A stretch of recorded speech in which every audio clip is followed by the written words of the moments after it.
Hello, friends, and welcome to another exciting episode of Today with Tally. The mission and goal of this podcast is to bring an engaging conversation that will add value to the lives of everyday people. We will inspire, encourage, educate, and tell the stories of America's finest men and women in an effort to motivate you to live your life to its fullest potential. Be sure to follow us on social media and search Today with Tally. Be sure to subscribe, follow, and share the program as well. Ladies and gentlemen, your host of the evening, Mr. Brian Tally. Welcome back to Today with Tally podcast, where we add real-life value to the lives of everyday people. We are on YouTube, Twitter, Facebook, Anchor FM, Spotify, and About Face Radio. Simply search Today with Tally and be sure to like, share, and subscribe to get every episode and stay up to date with the latest and greatest our guests and this show has to offer. Now, folks, today we celebrate day 165 of this brand new podcast and episode 107. That's right, 107 episodes in 165 days. Folks, are you a business owner? If you are, I'm talking to you right now. Look, email me today, thetallybill@gmail.com. That's thetallybill@gmail.com. Let's advertise your business right here on this podcast. Let's get your gear, your merchandise, your business services, perhaps an event. Let's get it all advertised right here on this podcast. We have a lot of different packages to choose from, and let me help you reach your goals. Let's put a marketing plan together and develop a strategy to take your business to the next level. We have some serious engagement going on right now on our social media pages, as well as on Anchor FM and Spotify. There's a lot of people tuning in, and our engagement and our following is growing rapidly every single day. And it's time for you now to send that email, reach out to me. I'm very, very accessible. And again, let's plan to have you advertising your business right here on the Today with podcast. Now, folks, I want to tell you about a company that I have recently come across. Hair XT. Hair XT has offered all natural hair growth solutions since 2011. Their power growth vitamins and topical serum use a unique 3-tier approach to regrow your hair, protect the hair you have, and prevent future hair loss. The vitamins contain essential ingredients for growing and repairing hair, while the serum promotes blood flow to the scalp and creates an optimal environment for hair growth. Hair XT's all-natural, drug-free formula has no side effects and is 100% guaranteed to work. See for yourself today and visit them online at hairxt.com. That's hairxt.com. Promo code TALLY15 at checkout for 15% off. Folks, we have a very special guest joining us on today's program. Today we welcome Damian Bennett. Damian is Army veteran and the president and founder of Texas-based Veterans for Veterans. And with that, we are honored to be joined by Damian. How are you, sir? Good morning. I'm Joel. How are you? I'm hanging in there, man. Another day. All we can do. Yep. It's a beautiful day to be alive. Yes, sir. Yes, sir. So thanks for joining us on today's program, Damian. Look, I know you're a tremendous advocate to the veteran community. I know you've gone through some of your own life struggles with your personal health and the VA and so on and so forth, from surgeries to denials to whatever it may be. I know you've gone through enough stuff in your life to kind of dedicate your life to being a big advocate in the veteran community. But before we get started into that and dig into that, I want to get to know a little bit about Damian. Now, you are a native Texan, correct?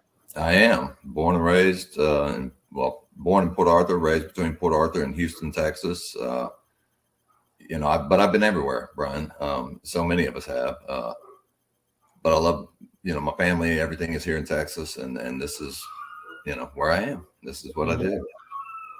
So what was life like growing up in the Houston area? Oh, gosh. It was much different back then. But it was awesome. We played in the concrete jungles, and it was much, like I say, it was much different.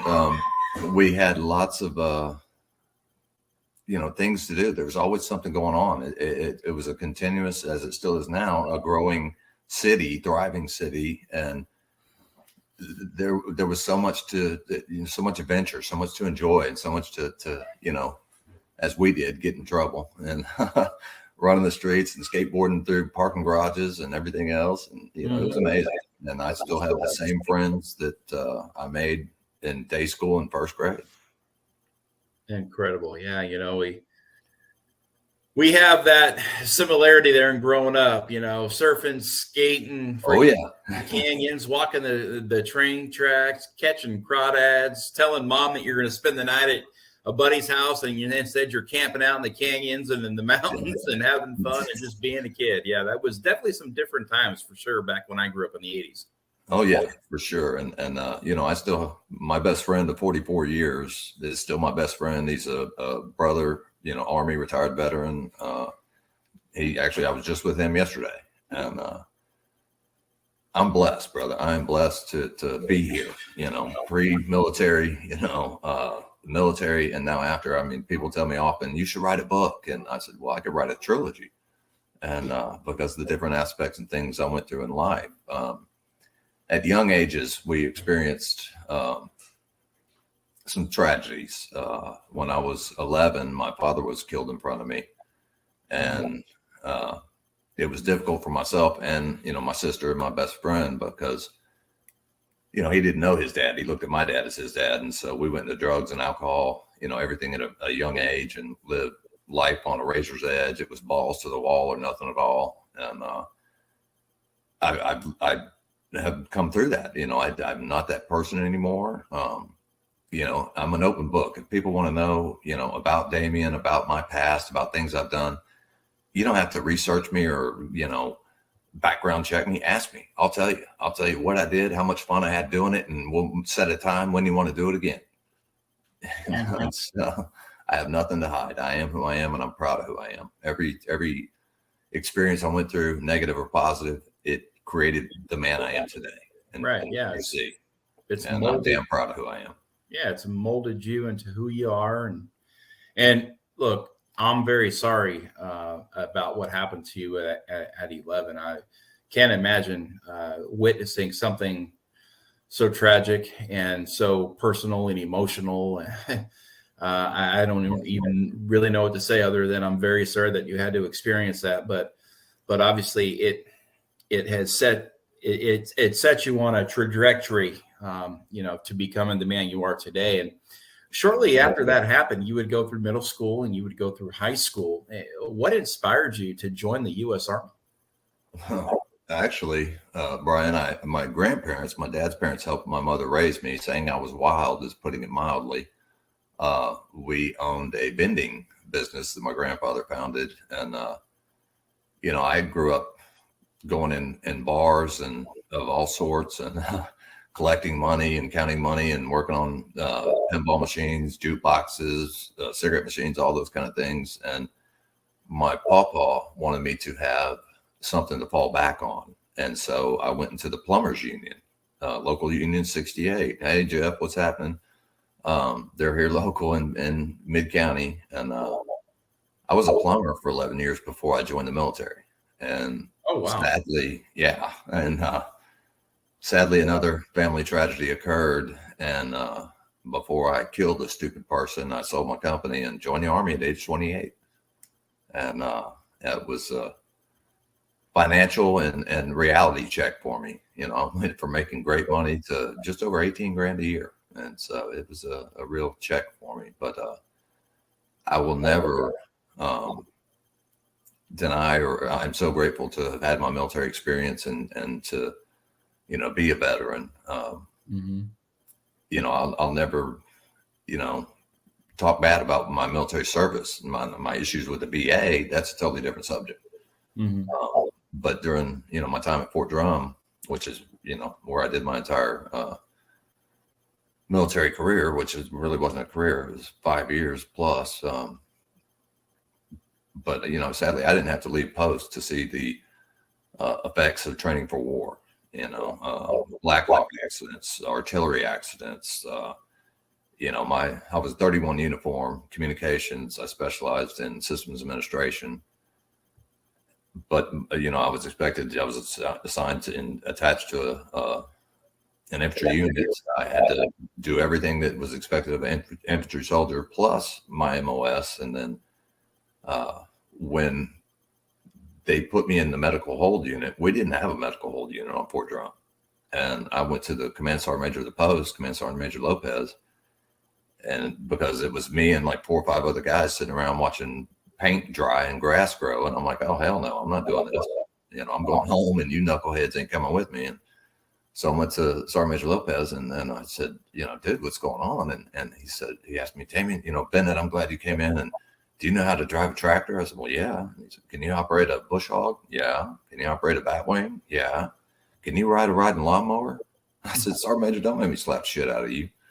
He said, yeah, that was kind of a stupid question. I said, take the kind of out and you got it. And so they were having a dispute with the civilian lawn crew. And he told me, who to connect with over there. And so I took these guys on old posts by the old World War II billets in the fields out there. And I trained them up on, how to operate the bush hog and the tractor, all that stuff, made sure they could ride riding lawnmowers. And I drove around in the truck and watched guys cut grass all day. And so finally, we started being brought under MEDAC, and Sergeant First Class Victoria Pascal took over as NCOIC. And, it was crazy, but I made sure, when she took my job, she made me the intake NCOIC. And so, I assigned people their jobs, assigned them platoons, made sure they had barracks, all this kind of stuff. And, I knew the commander of the post, our now Secretary of Defense, Lloyd Austin, did his change of command ceremony. Millie, I know him. I knew it was who I knew. I had more fun in the military than should be legal anywhere. And so, if you're saying something stupid, I'm going to be the first one calling bullshit and going, yeah, it's stupid. And, it's funny because in the military, it's the squeaky wheel gets the attention and gets the positive attention. It's not that way in back in the civilian sector. Mm-hmm. You get labeled a troublemaker and the VA, has wanted to red flag me several times because I don't play the games. I'm sorry. People call me politically incorrect and all these things because I'm blunt. If you don't want the cut to the bone, honest answer, don't ask the question. I'm not going to polish someone's ego for them to blow air at my skirt. So Damian, I want to get into the veteran advocacy that you do. Not to take away anything you did in the service. I just think that you're going to add so much more value with what you're doing right now. And I want to concentrate our show on that, just because you could be a learning tool, if you will, for others out there who may be going through some, shark infested waters. And, with your knowledge and your expertise in dealing with the VA and, like you had said, you're going through your own trials and tribulations, you kind of figure out some things and you spend a lot of time helping other veterans in just that, filing claims, appealing denials, seeking medical and mental health treatment within the VA system and outside the VA. Now, yes, sir. We don't wake up in the morning and say, yeah, you know what? I want to become an advocate today. That just doesn't happen, because the job sucks. And I can tell you right now, being an advocate is the hardest job I've ever had in my entire life. Amen. But there's a reason why advocates are called. And, not all of us answer that call to service because it's a hard job and it doesn't really come with any rewards. At the end of the day, you're wrong on that. Yeah. It does have rewards, Brian. Or it does. What I'm saying though is this, now hear me out. It doesn't come with the paycheck. Right. You got me on that. Typically when you work a full week or 2 weeks, you are rewarded with the paycheck. Now, our rewards come by helping other veterans. Our rewards aren't in a monetary value, but it's kind of hard to go through life without that monetary type value there because you got to pay bills and all that other stuff. Yes, it's a very rewarding job, but it's something that, again, you have to do from the kindness of your own heart. It's something that you have to do to give back to the community. It's something that we're called to do to serve the greater good, and to also work on behalf of the good of the country, working on behalf of the good of the country. So yes, that's where the rewards come in. Like I've said a lot on this program, some of the biggest rewards in life that don't come in a monetary value. However, the amount of work that I have put in with the amount of work that you have put in, it's very hard at times to see those rewards come in, because again, it takes thousands and thousands and thousands of hours of advocacy before maybe you can get a glimpse of a reward. And again, that reward again is seeing people change their lives. That reward could be a bill in it, being introduced or passed in Congress that will better serve the veteran community, and so on and so forth. But I want to know, what inspired you to become an advocate one day when you woke up and said, you know what, I've got to do something here. Perhaps it was for yourself at the time, and then later got bigger into serving the veteran populace as a whole. And you're right. It did start, Tally, with me having to fight my case, my health through the VA, fight for proper care. If you don't stay on it, you're going to get lost in the shuffle. And so you have to stay vigilant and stay on these people, and I'm not saying the VA is a horrible place. There are great people within the VA system. They're few and far between, but they are there. And if you don't speak up and stay on top of your care, you're going to be lost in the shuffle. And one day, I used to be affiliated with a different organization, veterans organization, and I realized that this was not what I wanted. This is not what I wanted to do. I wanted to do more for the veterans in my community and use the local resources that we have. There are so many outside resources available to the veterans, whether they be homeless, have mental issues, medical issues, transportation issues. There's just so much.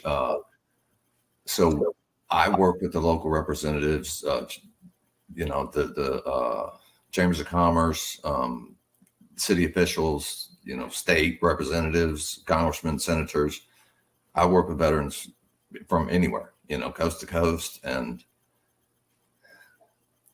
once you start doing it and you inform these people, you have to educate yourself, because the information you give out, you can't be incorrect. You have to be precise and know exactly what you're talking about to be able to help these veterans help themselves. And that's what we want to do, is how can we help you to heal, to whether it's physically, mentally, financially, emotionally, whatever it may be. How can we help you to help yourself?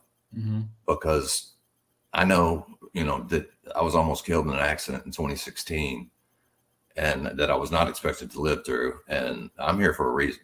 I don't know what Father Creator has for me. I hope that I'm fulfilling, his path for me.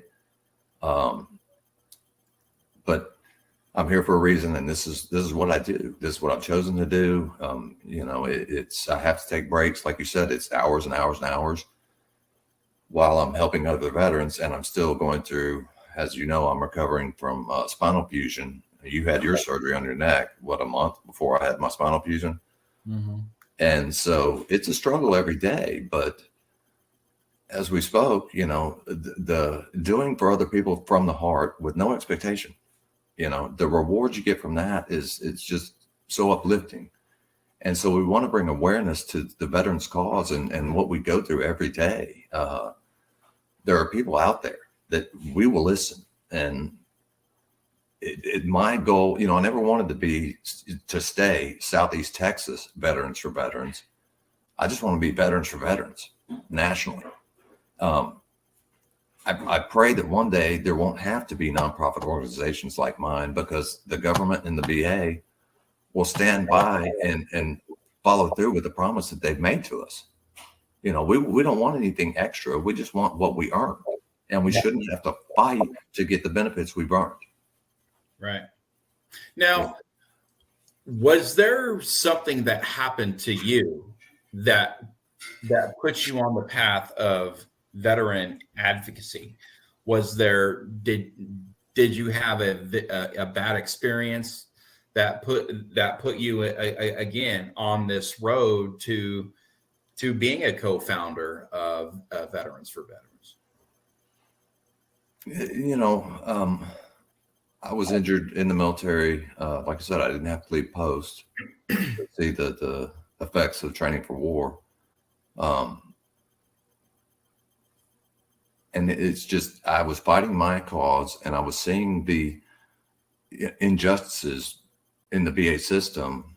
And I knew that, I'm not the only one, as well. You go to a VA and it's veterans sitting around bitching and griping about the VA and their care and, the doctors. And it's a very fine line, where every VA hospital in every city is a training hospital for a college of medicine in that city. Michael E. DeBakey is a training hospital for Baylor College of Medicine.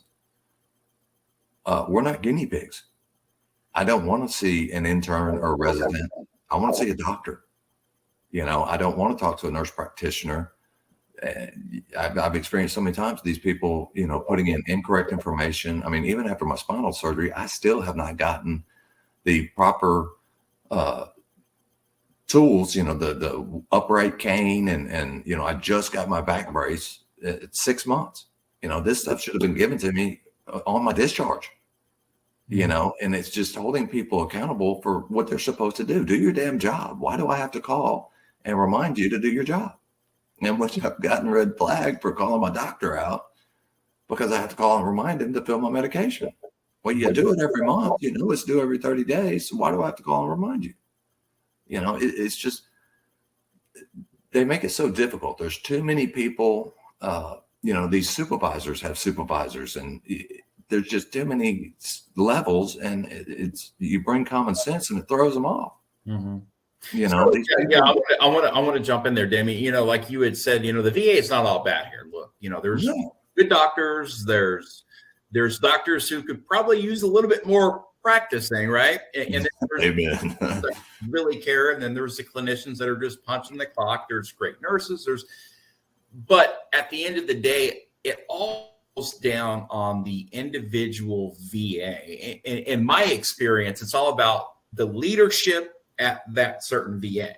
Now, there are very high rated VAs across the country, and there are very low rated VAs. It depends on where you're at in the country as to what treatment and what kind of care you're going to get. My big issue, Brian, is with the opioid dependency program and everything that broke out with the CDC guidelines in 2016. We all know that the big pharma's largest customer is the American government. When are the 5 branches of the military and the VA going to stand up and take accountability for their contribution to the opioid epidemic? And when they started the opioid dependency clinic and started taking these people who were misusing and abusing medications, they took their meds, put them on Suboxone. These people are out there now cooking up Suboxone because it's an opioid, but you take their meds and they're going to go to the street. They're going to go to heroin. Mm-hmm. Now we have the fentanyl crisis. It's killing kids and everybody around, and the VA and the military want to quote the suicide rates at 22 a day. I'm sorry, that's a 2013 study, and it's more like 44 a day. Look at military.com. They will have it in their Military Times. It's all in there. People ask me all the time, where do you get these figures? I read, I study, and it's available. Google it. I share it. But there's so much more that could be done. And in Houston, they will treat a street addict with the methadone clinic, and they use liquid methadone. So they pay these opioid dependent, addicts to work at the VA, so they're there for methadone call. These are people you see passed out in clinics, stairwells, outside hiding, and you're paying them for this? What the hell is wrong with you? But they won't treat a chronic pain patient. And sadly, in the last quarter of last year, I had 3 families, spouses and family members, come to V4V to arrange military burials for non-treated chronic pain suicides. Right. This is out of control. And I just want our brothers and sisters to know that, hey, there are good people out there. There are good nonprofits out there that we want to help you. We've been there, done that. And, you know, you go to these PTSD appointments and groups, which are great, but I don't care how many degrees you have on the wall. If you haven't been there, done that, shut up. You have no clue, you know, and this is me coming out with where I get hemmed up a bit because I'm not going to sugarcoat something. You know, I'm going to tell you like it is. I'm going to tell you, you know, straight up. And that's to my fault at times. And, you know, I apologize to anybody outright. I'm just me, and I'm not going to change who I am. I'm sorry. Right.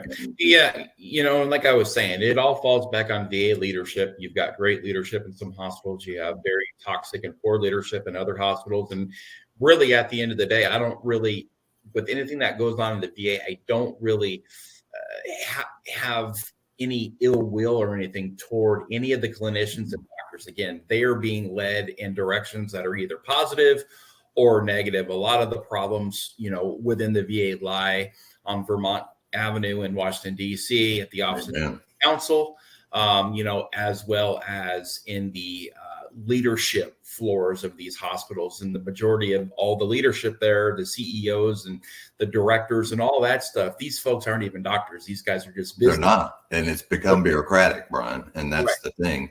Well, it hasn't become business. Yeah, it hasn't become bureaucratic. It is. It is a giant bureaucracy. And again, these folks are more or less politicians. Exactly. That are just kind of on a stepping stone to get to where they want to be. And, you know, climbing that ladder of the VA hospital system. And they know it's that's a cash cow once you get to the top. These people are making a lot of money, making some decisions that aren't always in the best interest of the veteran community, you know, the ones that are, you know, looking to get fair and just treatment. Now, I want to ask you, you have mentioned the word red flag. Now, I know what that means, but perhaps our listeners out there don't know what that means. Now, I want you to explain what a red flag is, and explain what it is. 2, are you currently red flagged? And 3, what brought it up?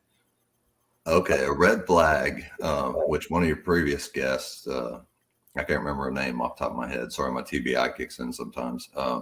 You can get red flag for a variety of reasons. And it can start out as when you disagree with something that your care provider, your primary care, or director of a clinic says. You can seem hostile. They see you as a threat. You're going to be red flagged, and you'll have to be escorted around VA property by a police officer, which VA police are federal officers. I am not red flagged at the moment. They have tried to red flag me. I use the Lord's name in vain because, you know, my issue here is the community care program. This is what these town halls are about, is the community care, and there's so many issues with that system. It's horrible. It's broken here in Beaumont in Southeast Texas. But I had called my primary care doctor's nurse, and the woman kept telling me, go to the ER. And, you know, I said, ma'am, you know, I'm injured, you know, I'm hurt. And I had fallen, and she said, well, go to the ER. They'll treat your pain at the ER. And I said, no, they don't. And how dare you try to make me look like I'm drug shopping or doctor shopping? You know, I'm not, it's ridiculous. And when she kept telling me, go to the ER, I said, well, let me put the phone on speaker so my wife can hear you tell me that the VA is refusing to treat me. And again, she said, I'm sorry, sir. All I can tell you is go to the ER. And I snapped, Brian. I said, you know, God damn it, I earned the right to proper medical care. And she said, oh, no, I don't have to listen to this. I said, no, you don't. And I hung up on her. And so I called one of my contacts in Houston in the VA. And as we're talking, here comes a post, red flag, you know, that I just had a complaint filed against me. And this is stupid. Mm-hmm. You know, all I'm asking for is proper medical care.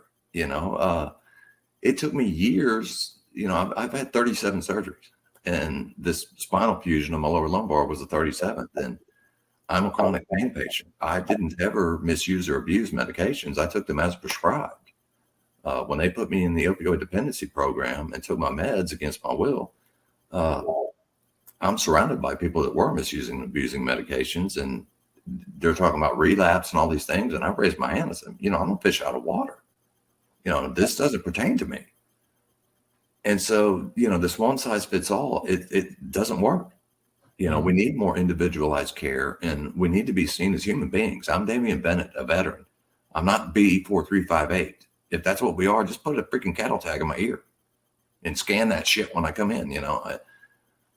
These people aren't seeing us as human beings or other human, not all of them. And like I said, there's great people in the VA, but there's a serious misjustice being done here. And we need to raise the awareness so that the Congress and our representatives can help us to correct this issue. I want to help the VA to achieve her goal, to fulfill her mission, and that's to care for our veterans, our brothers and sisters. And as your previous guest had stated, there's no kind of female medical clinics or anything, OBGYN, all that kind of stuff at Michael A. DeBakey. And they tell them, go to the community. And they give you a website where you go and you search for the doctors you need, and they're not in VA network. And so what are you supposed to do? If you only have VA Tri-West and no private insurance, you're screwed. And if you have private insurance or Medicare, the VA is going to bill them first before they pay anything. And then they play billing games. The VA is pointing at Tri-West, Tri-West is pointing at VA, and they're both pointing at the provider. And I've been told that our providers are too ignorant to fill out a return address properly. The unpaid community care bills, the transportation, the information of clinics and things available to veterans for, that get to our PCP, they don't know about these programs and things. And the communication is key in every aspect of life. And that's what we need to do. We need to be able to sit down and have a common sense conversation and say, okay, these are the issues. Here are our suggestions of how to correct this. What are your thoughts? What can we do together to make this better for the veteran? These politicians, it's not about them. It angers me that a freshman congressperson gets 174 grand a year, but a bunk private gets just over 18. Why? They can't do their job without the veterans. They can't do their job without the first responders, the police, the EMTs, the firemen. This is ass backwards, man. And it needs to be acknowledged, and we need to be given, And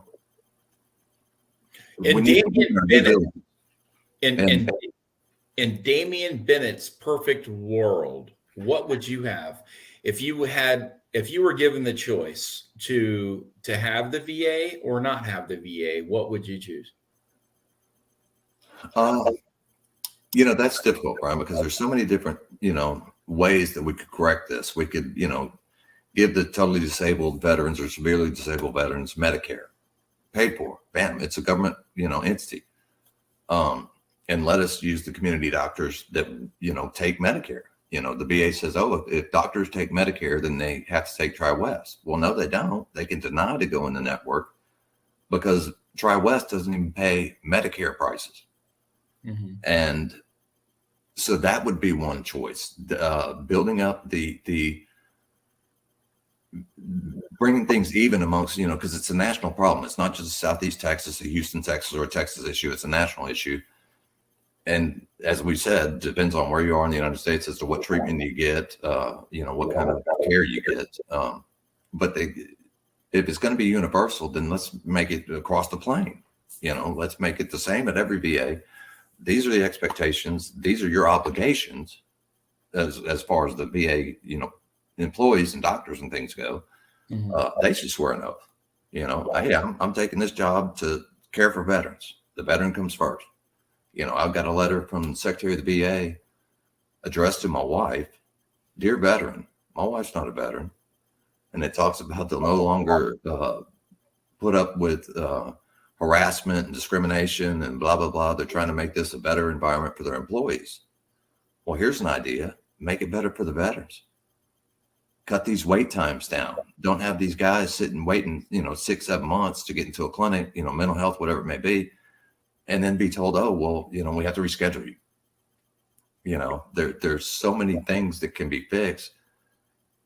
They need to have, I would love to have a veterans advocacy board in each VA district and have veterans. And I don't mean these, officers that are, retired and all these things. No, you have from the bunk private to the highest officer, and let's communicate. Let's come up with a plan that's centered on the veteran. If we're going to keep the VA system, then let's fix it. Let's help her achieve her mission. If we're going to go out into the public, then let's do it and pay the damn bills. Secretary of the VA says, oh, we started the community care satellite program in San Diego, and we were afraid that we wouldn't be able to pay the bills. Well, guess what? You're not. And I've had to fight personally to get 11 collection accounts off my credit report for authorized community care appointments. And I called the VA collection department and asked the guy to please call this provider with me on the phone so I could hear that this is being squared away, to listen to this VA rep tell the provider that they had a statute of limitations within to bill them. They missed that, so they have to eat that debt and take it off my credit report. That's over 15 grand in imaging just on me. Do you think that hospital and their clinic can deal with the VA anymore? That's what's stupid, Brian. We have 2 fully staffed hospitals across the street from the VA clinic in Beaumont with every specialty doctor you could want. Mm-hmm. But they're not in VA network. The VA owes them money. I've had a veteran, and him, was told he couldn't even come back to the emergency room. And I said, dude, no, they can't deny you emergency care. Take your butt to the emergency room. But now they're sending veterans like myself to Lake Charles for community care appointments. But they won't pay transportation because it's out of state. Whose fault is that?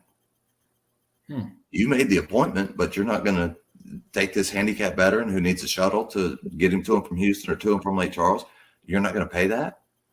But my group and other nonprofits and providers here in Beaumont are going to pay that for the VA, and they don't reimburse us for that. And you're going to make an appointment for a veteran in Lake Charles, and he's having to take an Uber at $200 a pop, and you won't pay that because it's out of state. But you want to say, oh, we pay travel pay. That's not $200. That doesn't pay the Uber bill. So these veterans have to come out of pocket or come to local resources to get this paid. It doesn't make any sense, Sally. You had mentioned, having the option of going out in town, for community care,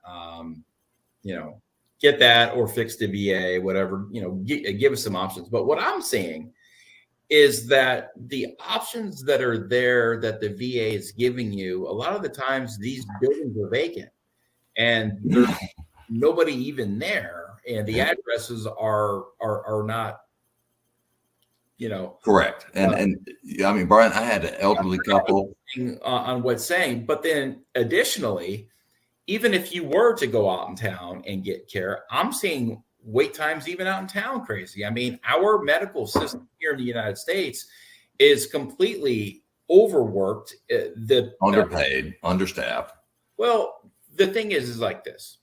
In the United States of America, the average citizen has stopped using primary care physicians. Mm-hmm. If they have a problem, they go to the ER. And a lot of the times them going to the ER doesn't warrant emergency medical treatment. Nope. And so what that does is it completely puts a roadblock and it completely fills the system with people that aren't in a dire situation, and it completely screws everything up. And then we have, our population is is ever increasing. Every day. Again, we have a system on the government side as well as in the civilian side that are both struggling. So I personally just don't think that this is a VA issue anymore in the United States of America. Oh, no, it's national. This is something that is happening in all sectors of life, whether you're active duty military, whether you're a civilian or you're a veteran, whatever it may be, because as soon as you enter that advocacy world of medical treatment, it's very eye-opening. And, there's always going to be issues. There's always going to be, things that we don't agree with, or waiting longer than what's necessary, and so on and so forth. But I see a big problem coming down range here, and man, it's here. I don't see, and I don't really see a way out of it for quite some time, just because of people's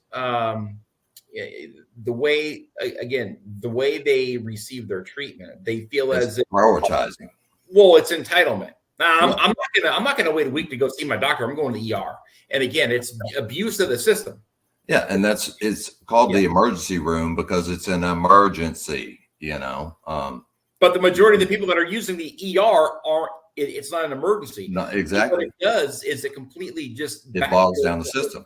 Yeah, exactly. And and that's what my sister gets on me all the time, because I speak with her a lot about the VA and what I'm going through. And she's like, Damian, it's not just a VA issue; it's a national issue in the medical care, period. And I'm like, I understand that, and I agree. I see that, but I can't change the national system, but I can do my part in advocating for veterans to try to change the VA. And my prayers for that, Tally, are that bringing veterans together and correcting veteran medical care and those things, hopefully it will bleed over into the civilian sector, and they can take a lead from that. Let's make the VA a staple. Let's bring it up to where it is the model of what healthcare should be. Caring for our heroes. It's possible, but it has to start with conversation. It has to be a national conversation, and that's going to take us to DC. And more than any of us all about that, brother. And we have to be able to sit down and have a common sense solution with the powers that be, so that we can affect change for the American people. Our as you said, our population is growing daily. Our medical system is overflowing. Nurses are overworked, underpaid. It's sad because, the lockdown and COVID and everything, they have now traveling nurses that are being paid more to travel to different hospitals and locations than the nurses that work there. Where is that fair? It used to be back in the day, you had a income for a household. The dad went out and worked, and now it could be the dad, the mom, whatever. But a one income family was able to have one person working and a parent staying at home with the children and taking care of the house and those kind of things. Pay a living wage. There's too much money. There's too many possibilities that they could correct this, but they keep us distracted and they keep things going so that, we just are confused. We don't know. We're uninformed, and we need to inform people and say, hey, this is the cause. This is the issue.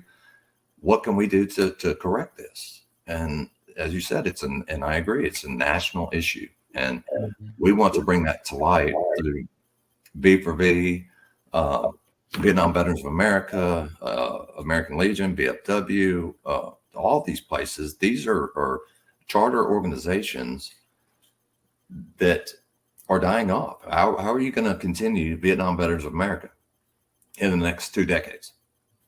There's a torch that's being passed, and we as younger veterans need to carry that honor and yield that torch to pass on to our future generations. The whole stigma of the VA and American Legion, we're changing that to where it's not a bunch of veterans sitting around drinking beer and smoking cigarettes and telling war stories.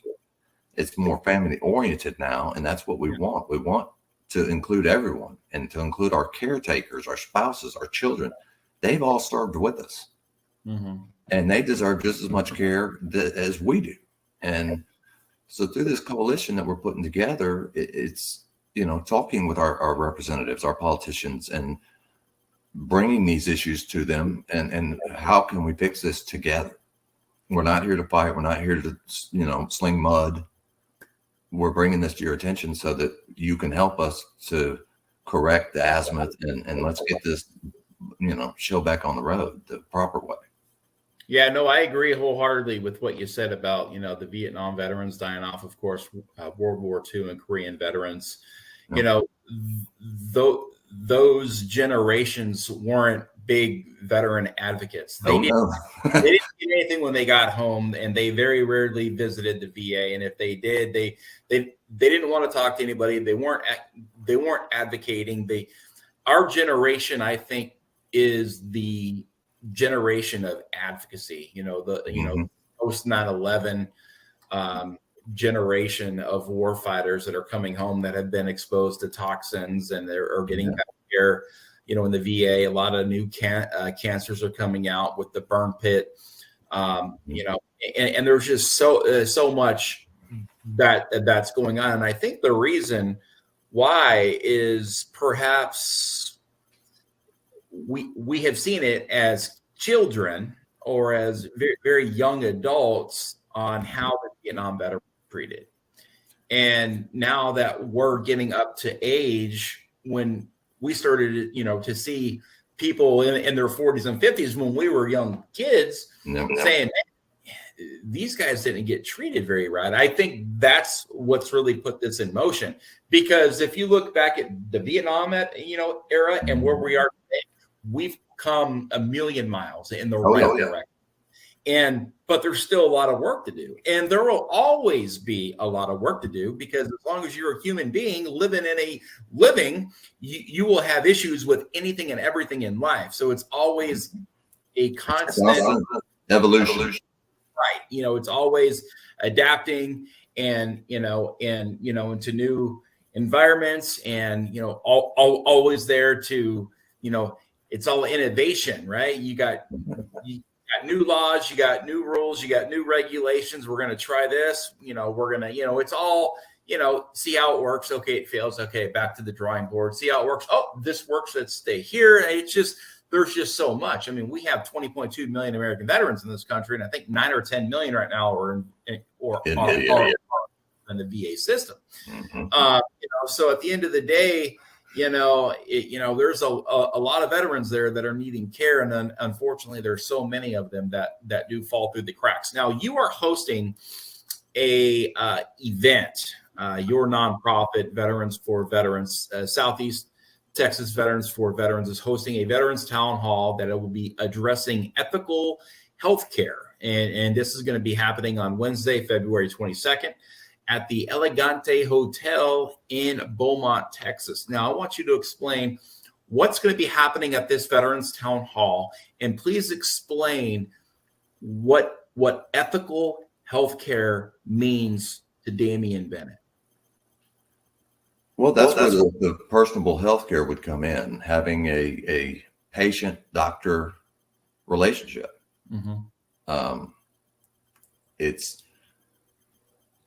right now, they're so overloaded with appointments and things. They have 15 minutes, 30 minutes at the most to spend with a veteran. You don't get to get a personable doctor-patient relationship that way.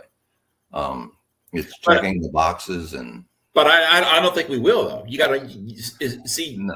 You've got to understand that we have turnover in the VA. I mean, I think I've had a total of 8 or 9 different primary care physicians over an 8-year period, and you can't really build that, with the current system.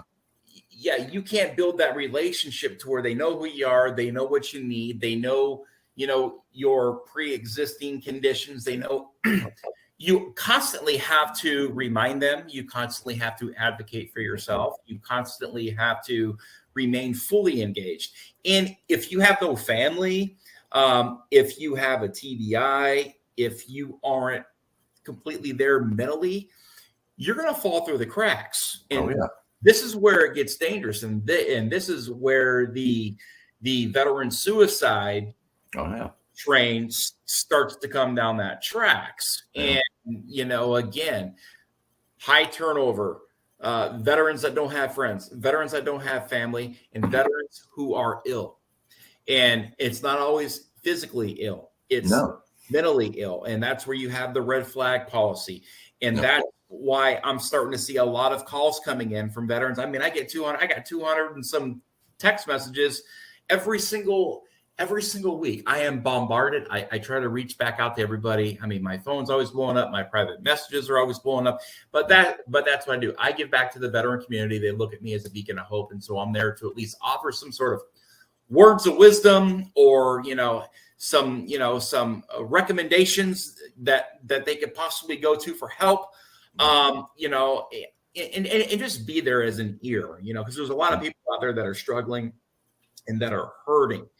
So it's just one of those, it's just one of those things that, man, I don't know if we're ever going to have that. Of course, nothing is perfect, but I'm not sure if we're ever really going to see, what your perfect VA would be in our lifetime. I think it's a very broken system, to be honest with you, man. All we can do is to keep fighting, and all we can do is keep working for a better VA. But until we can put our finger on the turnover, and why are doctors leaving the VA, and why are clinicians leaving the VA? Well, you said it earlier. It's a hub for medicine at the colleges. Yep. So, my old VA in Loma Linda, in Riverside, they fed into the Loma Linda, College School of Medicine. And now this is Baylor. So you have these doctors, you have these clinicians in there.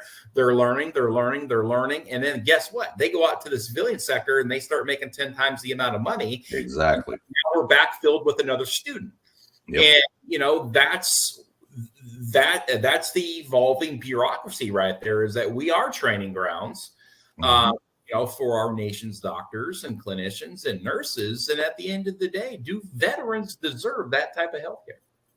No, they don't, Brian. And that's an excellent point. As I said earlier, we're not guinea pigs. Yes, these students need to learn. And in each clinic, you have a director of that clinic. And they are a doctor and have been in, medicine for many years, just like our surgeon. Great guy.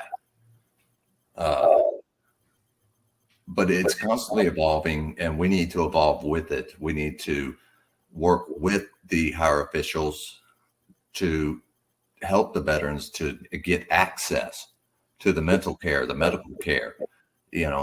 That's why we do this in the community or through the VA. I work closely with Texas Veterans Commission, with VBA, VFW, American Legion. My aunt runs an equestrian therapy program in Rose City called Stable Spirits. I work with, there's so many, Southeast Texas Regional Planning Commission. We put on the stand down events here in Southeast Texas. There's just so much, and we try to get all the information we can, and we offer the veterans please contact. I mean, on V4V, the contact number is my home number. That's how serious I take this. When you call, you're going to talk to me. Yeah, the number I have out there all over the place is my personal cell phone. That's why. Exactly. And all these messages. Yeah, it's just, it's crazy, but that's good though, because, it shows that we care, and veterans take care of veterans. We take care of our own, and that's what we have to do. If we don't, who will, right? That's all about what advocacy is being there for people that may be going through crisis mode or whatever. But I was on thought back about 5 minutes ago, and I was getting ready to say something that I thought was important, and I guess I had a brain fart, which happens a lot with my mind. I live in brain to the club.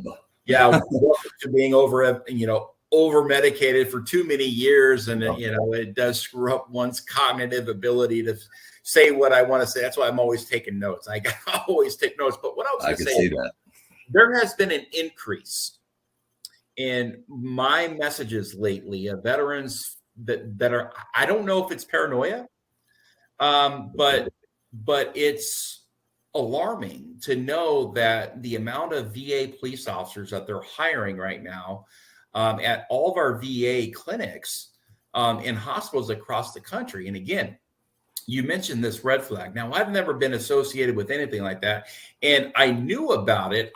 I've just been briefed on this, just 3 or 4 years ago, and I never knew how big of a problem it actually was. You have a veteran that comes in. Now, you understand, this veteran is a trained killer. They train for war, and a lot have seen those combat times. Yep. and combat experiences, and they've been through tragedy, and they've been through life's worst. And a lot of the times when these veterans are in a VA hospital, they're not there because they're in a great mood.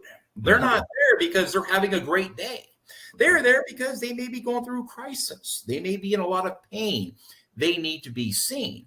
And when these veterans are turned away, or if their appointments are canceled before they get there, and when they haven't received any notice of cancellation, they become very agitated.